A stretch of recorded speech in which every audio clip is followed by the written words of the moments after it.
नमस्कार साथियों। आज अपन परिधि रेखाएं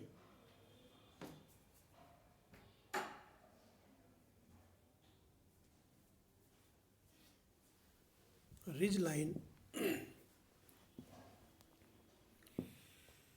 पर चर्चा करेंगे।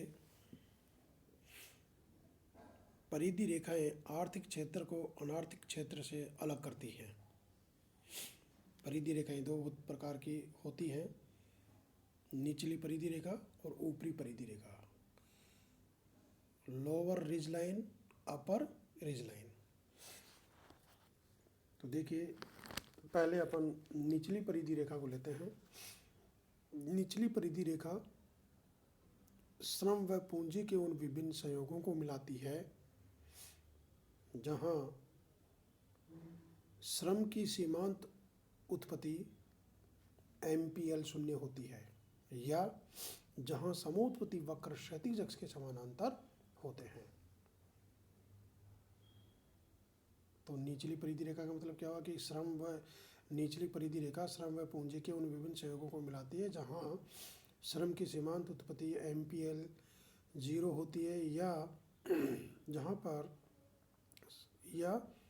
जहां समोत्पत्ति वक्र क्षैतिज अक्ष के समानांतर होते हैं। और ऊपरी परिधि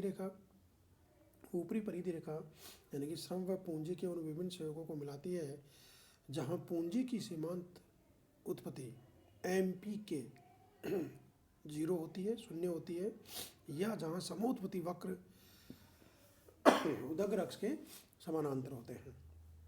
ये यानी कि परिधि रेखाएं हैं, निचली परिधि रेखाएं, ऊपरी परिधि रेखाएं, और इनको अपन डायग्राम के आधार पर भी दर्शा सकते हैं।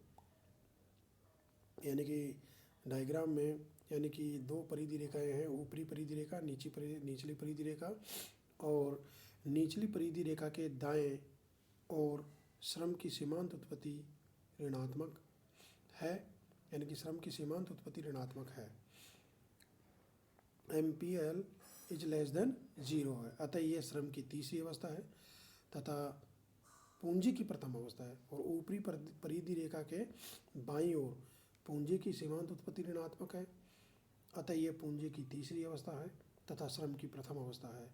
और दोनों जो परिधि रेखाएं हैं इनके बीच श्रम और पूंजी की सीमांत उत्पत्ति धनात्मक है, अर्थात MPL is greater than 0, MPK is greater than 0, यानी कि दोनों की जो सीमांत उत्पत्ति है वो धनात्मक है।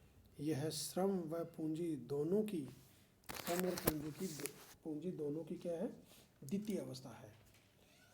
इसे उत्पादन का आर्थिक क्षेत्र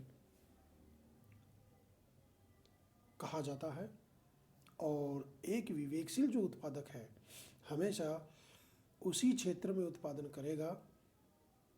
एक विवेकशील उत्पादक हमेशा इसी क्षेत्र में उत्पादन करेगा क्योंकि यहाँ दोनों साधनों की सीमांत उत्पत्ति धनात्मक है, दोनों साधन श्रम और पूंजी।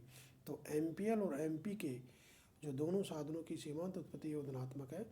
इसके विपरीत उत्पादक निचली परिधि रेखा के दाईं ओर कार्य नहीं करेगा क्योंकि यहाँ श्रम की सीमांत उत्पत्ति MPL ऋणात्मक है। इसी प्रकार वह ऊपरी परिधि रेखा के बाईं ओर कार्य नहीं करेगा क्योंकि यहाँ पर पूंजी की सीमांत उत्पत्ति MPK ऋणात्मक है। इन्हें उत्पादन का अनार्थिक क्षेत्र कहते हैं। इन क्षेत्रों में समोत्पत्ति वक्र धनात्मक ढाल का हो जाता है। समोत्पत्ति वक्र केवल दोनों परिधि रेखाओं के बीच यानी कि मूल बिंदु के प्रति ऊर्ध्वाधर होता है और दोनों परिधि रेखाओं के बीच दोनों साधनों की सीमांत उत्पत्ति धनात्मक होती है। अतः एक विवेकशील जो उत्पादक है वो हमेशा यानी कि इन दोनों परिधि रेखाओं के बीच में ही उत्पादन कार्य करेगा और इन दोनों परिधि रेखाओं के बीच का जो क्षेत्र है वो आर्थिक क्षेत्र कहलाता है। तो दूसरा क्या है कि परिधि रेखा के अंदर तो आर्थिक क्षेत्र है और परिधि रेखा के बाहर की साइड में यानी कि निचली परिधि रेखा के दाईं ओर और ऊपरी परिधि रेखा के बाईं ओर ये दोनों जो क्षेत्र है ये अनार्थिक क्षेत्र है। तो दोनों जो परिधि रेखा की परिभाषा में भी यही बताया है कि परिधि रेखा क्या करती है। परिधि रेखा है यानी कि आर्थिक क्षेत्र को अनार्थिक क्षेत्र से पृथक करती है। ये परिधि रेखा है।